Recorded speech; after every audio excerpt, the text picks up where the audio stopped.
camera दूंगा कलाकारों का ख्याल है पवन भैया वो लाइन में गड़बड़ाएगी मारी कटकी कदे पशुपालन की आ जा खेती बाड़ी कृषि की आ जा कदे मारी आ जा उन्हें वहां से सवाल किया कलाकारों का क्या हाल है मारी कटकी कृषि वाला क्या आगे बोला सारे हम पानी दे रखे है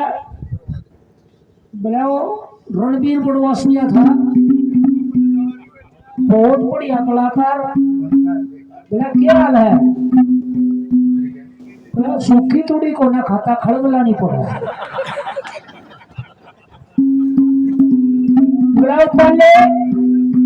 बोला सीख में कीड़े पड़ गए थे जाजगढ़ मेरे बेचे और वह सरिता चौधरी फिर नूरता आवाज आवा है कादर सूडी लागी सपने कराना पड़ेगा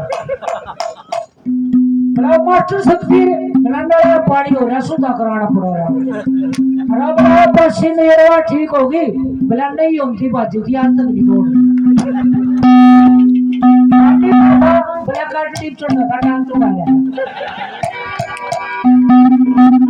वे बढ़ जाते हैं हमारे कलाकारों में